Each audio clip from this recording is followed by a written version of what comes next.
എല്ലാവർക്കും നമസ്കാരം. ഇന്ന് ഞാൻ നിങ്ങളുമായിട്ട് ഡിസ്കസ് ചെയ്യുന്നത് ഫുഡ് അഡൾട്രേഷനെ കുറിച്ചാണ്. അതായത് ഭക്ഷണത്തിൽ മായം ചേർക്കൽ. നമുക്കറിയാം, ഇന്ന് നമുക്ക് മായം ചേർക്കാത്ത ഭക്ഷണങ്ങൾ കിട്ടുന്നത് വളരെ കുറവാണ് അല്ലേ.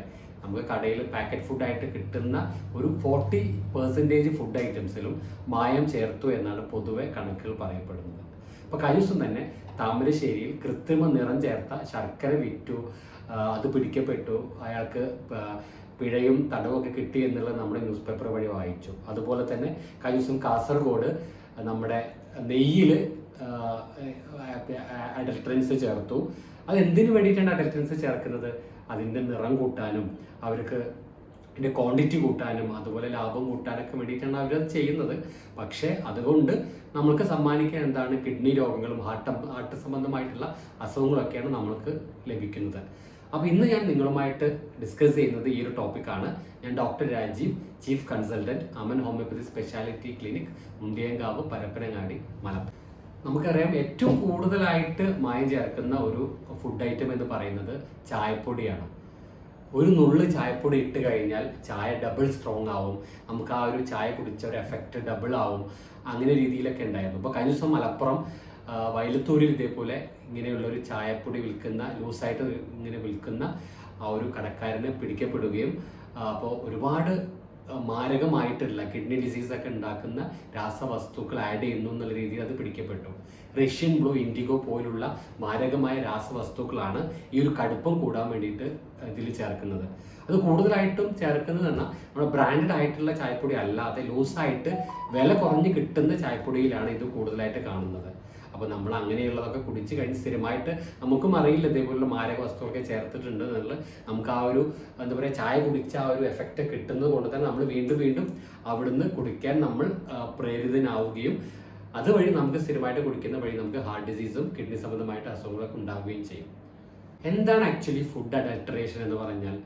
അതായത് നമ്മുടെ ശരീരത്തിന് ഹാംഫുൾ ആയിട്ടുള്ള സാധനങ്ങൾ, അതുപോലെ തന്നെ നമുക്ക് ക്വാണ്ടിറ്റി കൂട്ടാൻ വേണ്ടിയിട്ട് നമ്മളെ എക്സ്ട്രാ ഒരു പോർ ക്വാളിറ്റിയുള്ള സാധനങ്ങൾ നമ്മുടെ ഭക്ഷണത്തിൽ ആഡ് ചെയ്യുന്നതിനെയാണ് നമ്മൾ ഫുഡ് അഡൾട്രൻസ് എന്ന് പറയുന്നത്. അത് നമുക്ക് എന്തൊക്കെയാവാം? അതായത് അത് ശരിക്കും നമ്മുടെ ഇതിൻ്റെ അവർ വിൽക്കുന്ന സാധനത്തിൻ്റെ ക്വാണ്ടിറ്റി കൂട്ടാൻ വേണ്ടിയിട്ടാവാം, അല്ലെങ്കിൽ അതിന് ഒരു പ്രത്യേക ടേസ്റ്റ് കിട്ടാൻ വേണ്ടിയിട്ടാവാം, അല്ലെങ്കിൽ അതിൻ്റെ ഒരു കളർ നല്ല നമ്മൾ ആകർഷിക്കുന്ന രീതിയിലുള്ള ഒരു കളർ കിട്ടാൻ വേണ്ടിയിട്ടാവാം. അതുപോലെ തന്നെ ഇപ്പം ഇങ്ങനെയൊക്കെ ചേർത്തിട്ട് അവർക്ക് ആ പ്രോഫിറ്റ് കൂടുതൽ കിട്ടാൻ വേണ്ടിയിട്ടൊക്കെയാണ് സാധാരണയായിട്ട് കടക്കാർ ഇങ്ങനെ ചേർക്കുന്നത്. പക്ഷേ ഭക്ഷ്യ സുരക്ഷാ വകുപ്പ് ഇപ്പോൾ പറയുന്നത് ഇതേപോലുള്ള മായം ചേർത്ത എന്തെങ്കിലും ഉണ്ടെങ്കിൽ അവർ കർശന നടപടി സ്വീകരിക്കും. നമ്മൾ ദിവസേന ഉപയോഗിക്കുന്ന ഒരു ഫുഡ് ഐറ്റമാണ് പാല് എന്ന് പറയുന്നത് അല്ലേ. പാലിൽ നമുക്കറിയാം ഒരുപാട് രീതിയിലുള്ള മായങ്ങൾ ചേർത്തുന്നുണ്ട്. കോമൺ ആയിട്ട് പാലിൽ ചേർക്കുന്ന ഇതാണ് അൺഹൈജീനിക് വാട്ടർ. വെള്ളം ചേർക്കും അല്ലേ, പാലിൻ്റെ ക്വാണ്ടിറ്റി കൂടാൻ വേണ്ടിയിട്ട്. അതുപോലെ തന്നെ സോപ്പ് പൊടി ചേർക്കാറുണ്ട്, യൂറിയ ചേർക്കാറുണ്ട്, ചോക്ക് പൊടി ചേർക്കാറുണ്ട്. ഈ രീതിയിലുള്ളൊക്കെ അഡൾട്രൻസ് ആണ് സാധാരണയായിട്ട് നമ്മൾ പാലിൽ ചേർക്കുന്നത്. അപ്പോൾ ഈ രീതിയിലുള്ള അഡൾട്രൻസ് ഒക്കെ ചേർത്ത് കഴിഞ്ഞാൽ നമുക്ക് ഉണ്ടാവുന്ന എന്താണെന്ന് പറഞ്ഞാൽ ഹാർട്ട് ഡിസീസ് ഉണ്ടാവും, ഫുഡ് പോയ്സണിങ് ഉണ്ടാവും, അതുപോലെ കിഡ്നി സംബന്ധമായിട്ടുള്ള അസുഖങ്ങളൊക്കെയാണ് ഉണ്ടാകുന്നത്. അപ്പോൾ ഇതെങ്ങനെ നമുക്ക് ടെസ്റ്റ് ചെയ്യാൻ പറ്റും?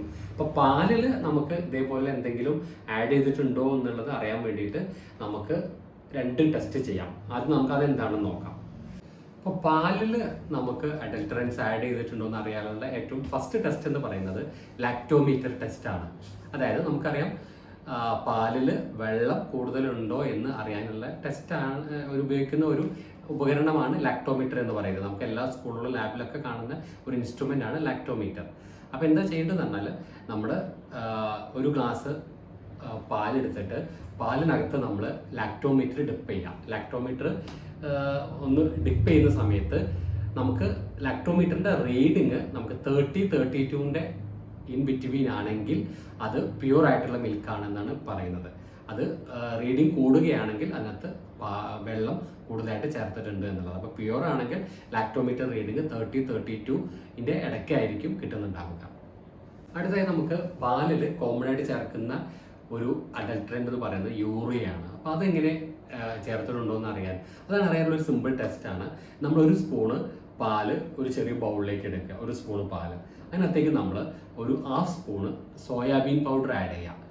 അപ്പോൾ സോയാബീൻ പൗഡർ ചിലപ്പോൾ നമുക്ക് സോയാബീൻ പൗഡറായിട്ട് ചിലപ്പോൾ മാർക്കറ്റൊന്നും കിട്ടുന്നില്ല, പക്ഷേ നമുക്ക് സോയാബീൻ കിട്ടും, പയർ കിട്ടും. അപ്പോൾ അത് നമ്മൾ പൊടിച്ചിട്ട് നമ്മൾ അതെടുത്ത് വെച്ചിട്ട് ഒരു 1/2 സ്പൂണ് സോയാബീൻ പൗഡറും ആഡ് ചെയ്യുക. എന്നിട്ട് അതൊന്ന് മിക്സ് ചെയ്തിട്ട് നമ്മൾ അതിനകത്തേട്ട് നമ്മുടെ ലിറ്റ്മസ് പേപ്പർ ഒന്ന് ഡിപ്പ് ചെയ്യാം. അതായത് സാധാരണ നോർമലായിട്ടൊരു പിങ്ക് അല്ലെങ്കിൽ ചെറിയൊരു പിങ്ക് ടൈപ്പ് ആണല്ലോ നമ്മുടെ ലിറ്റ്മസ് പേപ്പർ.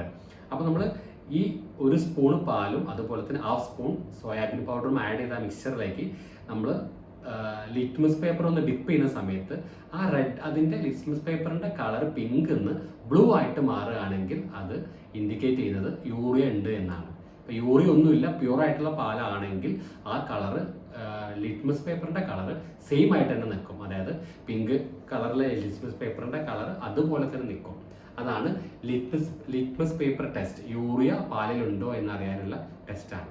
അടുത്തതായിട്ട് കോമൺ ആയിട്ട് നമ്മൾ വീട്ടിൽ ഉപയോഗിക്കുന്നത് മുളക് പൊടിയാണ് അല്ലേ.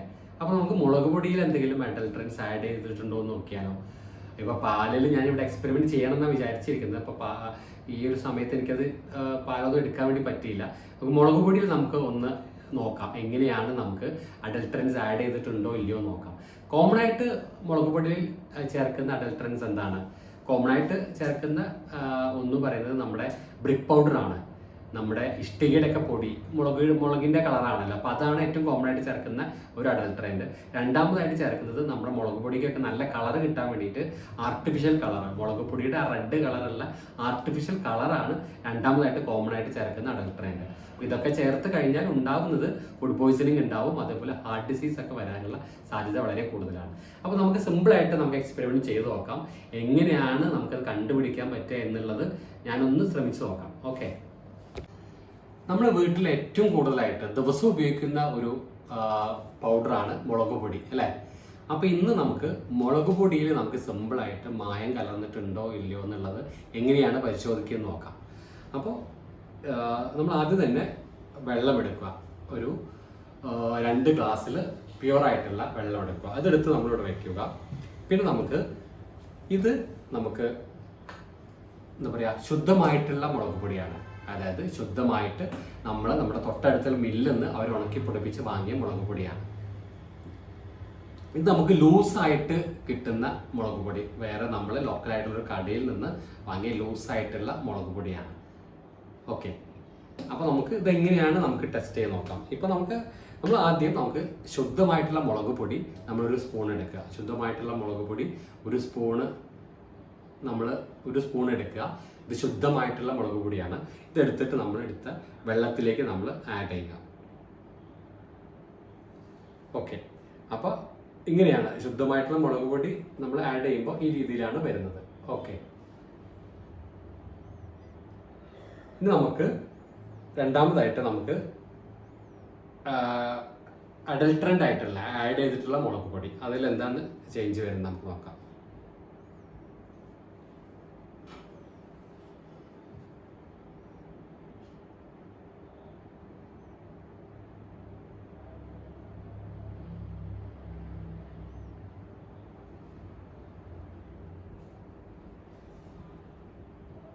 ഒന്ന് ജസ്റ്റ് ഒന്നൊന്ന് ഷെയ്ക്ക് ചെയ്ത് നോക്കുക.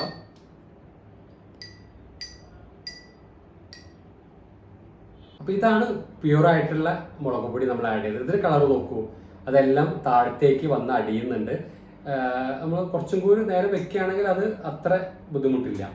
അപ്പോൾ ഇത് നോക്കൂ, നമ്മൾ ആർട്ടിഫിഷ്യൽ കളർ ആഡ് ചെയ്തിട്ടുള്ള മുളക് പൊടി, അതിൻ്റെ കളർ തന്നെ ഭയങ്കര റെഡായിട്ട് പോയി, ഭയങ്കര കളർഫുൾ ആയിട്ട് മാറി അല്ലേ. അപ്പോൾ ഇങ്ങനെയാണ് നമുക്ക് സിമ്പിൾ മുളക് പൊടിയിൽ മായം കലർന്നിട്ടുണ്ടോ എന്ന് അറിയാനുള്ള സിമ്പിൾ എക്സ്പെരിമെൻ്റ് എന്ന് പറയുന്നത് നമ്മൾ വെള്ളത്തിനകത്തേക്ക് ഒരു സ്പൂണ് നമ്മൾ മുളക് പൊടി ഇട്ട് നോക്കുക. പ്യൂർ ആണെങ്കിൽ നമുക്ക് അത്ര കളർ ചേഞ്ച് ഉണ്ടാവില്ല, കണ്ടില്ലേ, കുറച്ചും കൂടി വലിയ ബുദ്ധിമുട്ടുണ്ടാവില്ല, കുറച്ചും കൂടി തെളിഞ്ഞൊരു കളറാണ് കിട്ടുന്നത്. ഇതിനകത്ത് നമുക്ക് കളർ ചേഞ്ച് കണ്ടോ, നമുക്ക് കളർ ആഡ് ചെയ്തതിനകത്ത് രണ്ടും കൂടി വെക്കുമ്പോൾ തന്നെ നമുക്ക് ആ കളർ വ്യത്യാസം നമുക്ക് മനസ്സിലാവുന്നുണ്ടാവും. അപ്പോൾ ഇതാണ് ആർട്ടിഫിഷ്യൽ കളർ ആഡ് ചെയ്തിട്ടുള്ള മുളക് പൊടിയാണ് ഇത്. ഓക്കെ, അടുത്തതായിട്ട് നമുക്ക് ചായപ്പൊടിയിൽ നമ്മൾ ദിവസേന ഉപയോഗിക്കുന്ന മറ്റൊരു വസ്തുവാണ് ചായപ്പൊടി എന്ന് പറഞ്ഞത് അല്ലേ. ചായ കുടിക്കാത്ത ആളുകൾ വളരെ കുറവാണ്. അപ്പോൾ നമ്മൾ ദിവസേന കുടിക്കുന്ന ആ ചായപ്പൊടിയിൽ മായം കലർന്നിട്ടുണ്ടോ എന്ന് അറിയാനുള്ള സിമ്പിൾ എക്സ്പെരിമെൻറ്റ്സ് എന്തൊക്കെയാണെന്ന് നമുക്ക് നോക്കാം. അപ്പോൾ കോമൺ ആയിട്ട് ചായപ്പൊടിയിൽ ചേർക്കുന്ന മായം എന്ന് പറയുന്നത് ആർട്ടിഫിഷ്യൽ കളറാണ്. അതിൻ്റെ ഒരു കളർ കിട്ടാൻ വേണ്ടിയിട്ടുള്ള സംഭവം. അതുപോലെ അതിന് കടുപ്പം കൂടാൻ വേണ്ടിയിട്ട് രാസവസ്തുക്കളായിട്ടുള്ള പേർഷ്യൻ ബ്ലൂ, ഇൻഡിഗോ ഒക്കെ ചേർക്കാറുണ്ട്. അതുപോലെ അയൺ ഫില്ലിങ്സ് അതിന് ചേർത്താറുണ്ട്. അതിൻ്റെ ഒരു വെയിറ്റ് കൂടാനും ഒക്കെ വേണ്ടിയിട്ട് അയൺ ഫില്ലിങ്സും അതിനകത്ത് ഇരുമ്പ് പൊടിയൊക്കെ അതിനകത്ത് ചേർക്കാറുണ്ട്. അപ്പോൾ നമുക്ക് എങ്ങനെയൊക്കെയാണ് മായം ചേർക്കുക സിമ്പിളായിട്ട് അറിയാവുന്ന ഒരു 2 ടെസ്റ്റ് നമുക്ക് നോക്കാം. മായം ചേർന്നിട്ട് അറിയാൻ വേണ്ടിയുള്ള ടെസ്റ്റിൽ നമുക്ക് 2 ഗ്ലാസ്സിൽ നമ്മൾ വെള്ളം എടുക്കുക, ശുദ്ധമായ വെള്ളം എടുക്കുക. എന്നിട്ട് നമുക്ക് ഈ ബൗളിലുള്ളത് ശുദ്ധമായ ചായപ്പൊടിയാണ്. അതുപോലെ തന്നെ ഇതിനകത്തുള്ളത് നമുക്ക് എന്താ പറയുക, അഡൽട്രൻസ് ആഡ് ചെയ്തിട്ടുള്ള ചായപ്പൊടിയാണ്. നമുക്ക് എങ്ങനെയാണ് ടെസ്റ്റ് ചെയ്യുന്നത് നമുക്ക് നോക്കാം. അപ്പോൾ ആദ്യം തന്നെ നമ്മൾ ഇതിനകത്തേക്ക് ഇത് ശുദ്ധമായ ചായപ്പൊടിയാണ്. അത് നമ്മൾ 1 സ്പൂണ് ശുദ്ധമായ ചായപ്പൊടി എടുത്തിട്ട് നമുക്ക് ഇതിനകത്തേക്ക് ആഡ് ചെയ്യാം. ഓക്കെ, അപ്പം ശുദ്ധമായ ചായപ്പൊടി ആണെങ്കിൽ അത് നോർമലി അത് താഴത്തേക്ക് സെറ്റിൽ ഡൗൺ ആവും, അതിൻ്റെ താഴത്തേക്ക് അടിഞ്ഞുകൂടും. ഓക്കെ, അപ്പോൾ നമുക്ക് അതേ സമയം തന്നെ നമുക്ക് ആർട്ടിഫിഷ്യൽ കളർ ചേർത്ത, അതായത് അഡൽട്രൻസ് ചേർത്ത ചായപ്പൊടി ആണെങ്കിൽ എന്താ സംഭവിക്കുന്നത് നമുക്ക് നോക്കാം.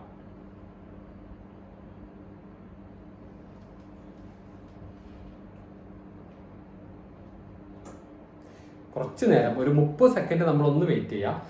ഒന്ന് ആകുമ്പോൾ എന്തൊക്കെയാണ് കളറ് വരിക നോക്കാം. അപ്പോൾ നമുക്കറിയാം, ഇതാണ് നമ്മൾ ശുദ്ധമായ ചായപ്പൊടി, ഇതാണ് നമുക്ക് എന്താ പറയുക അഡൽട്രൻസ് ആഡ് ചെയ്തിട്ടുള്ള ചായപ്പൊടി. അപ്പോൾ നമുക്ക് അതിൻ്റെ കുറച്ച് നേരം വെയിറ്റ് ചെയ്തപ്പോൾ നമുക്ക് അതിൻ്റെ വ്യത്യാസം മനസ്സിലാവും. ഇതിനകത്ത് കണ്ടില്ലേ, അത് ഓൾമോസ്റ്റ് എല്ലാം അടിയിലേക്ക് അടിഞ്ഞു പോകുന്നു. വലിയ കളർ ചേഞ്ച് ഇല്ല, നമുക്കറിയാം ഒരു ചെറിയൊരു ബ്രൗൺ കളർ വരുന്നുണ്ട്. പക്ഷേ ഇതിനകത്താണെങ്കിൽ എങ്ങനെയുണ്ട് നോക്കൂ, ആ കളർ തന്നെ കണ്ടില്ലേ, നല്ല ഡാർക്കായിട്ടുള്ള ഒരു എന്താ പറയുക ബ്രൗൺ കളറൊക്കെ വിട്ട് ഡാർക്ക് ബ്രൗൺ കളർ റെഡിഷിലേക്കൊക്കെ പോയി. അപ്പോൾ ഇതാണ് രണ്ടും തമ്മിലുള്ള വ്യത്യാസം കണ്ടോ. ഇതാണ് നോർമൽ നമ്മളെ ശുദ്ധമായ ചായപ്പൊടി എന്ന് പറയുന്നത്. ഇതാണ് നമുക്ക് അഡൽട്രൻസ് ആഡ് ചെയ്തിട്ടുള്ള, അതായത് ആർട്ടിഫിഷ്യൽ കളർ ആഡ് ചെയ്തിട്ടുള്ള ചായപ്പൊടി. നമുക്ക് ഒറ്റ നോട്ടത്തിൽ തന്നെ അതിൻ്റെ ആ ഒരു ഡിഫറൻസ് മനസ്സിലാവുന്നുണ്ടാവും. ഓക്കെ, അപ്പോൾ നമുക്ക് ഫുഡ് പോയ്സണിങ് ഒന്നും വരാതിരിക്കാൻ, അതുപോലെ തന്നെ ക്യാൻസർ, കിഡ്നി രോഗങ്ങളൊന്നും വരാതിരിക്കാൻ വേണ്ടിയിട്ട് നമ്മൾ ഫുഡിൽ ശ്രദ്ധിക്കേണ്ട കുറച്ച് കാര്യങ്ങളാണ് ഞാൻ ഇന്നും നിങ്ങളുമായിട്ട് ഷെയർ ചെയ്തത്. നമുക്ക് കോമൺ ആയിട്ട് നമ്മൾ വീട്ടിൽ ഉപയോഗിക്കുന്ന കാര്യങ്ങളാണ് നമ്മൾ ചായപ്പൊടിയും അതുപോലെ തന്നെ മുളക് പൊടി, പാലൊക്കെ. അപ്പോൾ ഇതിൽ ഇതുപോലുള്ള അഡൽട്രൻസ് എന്തെങ്കിലും ആഡ് ചെയ്തിട്ടുണ്ടോ എന്നുള്ളത് ഈ ഒരു സിമ്പിൾ ടെസ്റ്റ് വഴി നമുക്ക് മനസ്സിലാക്കാം. പിന്നെ നമ്മൾ ശ്രദ്ധിക്കേണ്ട കാര്യം എന്ന് പറയുന്നത്, മുളക് പൊടിയൊക്കെ നമ്മൾ വാങ്ങിക്കുമ്പോൾ പാക്കറ്റിൽ നിന്ന് വാങ്ങിക്കുന്ന മുളക് പൊടി പരമാവധി ഒഴിവാക്കിയിട്ട് നമ്മുടെ കുടിൽ വ്യവസായം പോലെ നമ്മുടെ വീട്ടിനകത്ത് അടുത്ത് തന്നെ നമുക്ക് വിശ്വസിച്ച് വാങ്ങാൻ പറ്റുന്ന ആളുകൾ ഉണക്കി പൊടിച്ച് അവരെ മില്ലുകളിൽ നിന്നുണ്ടാക്കുന്ന മുളക് പൊടി, അതുപോലെ തന്നെ അരിപ്പൊടിയൊക്കെ നമ്മൾ പരമാവധി വാങ്ങിക്കാൻ വേണ്ടി ശ്രദ്ധിക്കുക. നമ്മൾ പുറമേ നിന്ന് വാങ്ങിക്കുന്ന, വില കുറഞ്ഞ് വാങ്ങിക്കുന്ന പാക്കറ്റുകളിൽ നിന്ന് കിട്ടുന്നതിലൊക്കെയാണ് കൂടുതലായിട്ട് ഇങ്ങനെയുള്ള മായങ്ങൾ ചേർത്തതായിട്ട് പൊതുവെ കാണപ്പെടുന്നത്. അതുപോലെ തന്നെ നമ്മൾ വാങ്ങുന്ന വെളിച്ചെണ്ണയാണെങ്കിൽ പോലും അതേപോലെ പാക്കറ്റ് ആയിട്ടുള്ളത് വാങ്ങിക്കാതിരിക്കുക. ഇതുപോലുള്ള നമ്മുടെ തൊട്ടടുത്ത മില്ലിൽ നിന്നൊക്കെ ആട്ടിയ വെളിച്ചെണ്ണയൊക്കെയാണ് നമുക്ക് ഏറ്റവും കൂടുതലായിട്ട് നമുക്ക് വിശ്വസിച്ച് വാങ്ങാൻ പറ്റുന്നത്. അതൊക്കെ നിങ്ങൾ പരമാവധി ഉപയോഗിക്കാൻ വേണ്ടി ശ്രദ്ധിക്കുക. അപ്പോൾ ഈ ഒരു വീഡിയോ നിങ്ങൾക്ക് ഇഷ്ടമായിട്ടുണ്ടെങ്കിൽ ഇത് ബാക്കിയുള്ളവരുടെ അറിവിലേക്കായിട്ട് ഷെയർ ചെയ്യുക. എൻ്റെ വീഡിയോ സബ്സ്ക്രൈബ് ചെയ്യാത്തവർ ഒന്ന് സബ്സ്ക്രൈബ് ചെയ്ത് സപ്പോർട്ട് ചെയ്യുക കൂടി ചെയ്യുക. Okay, thank you.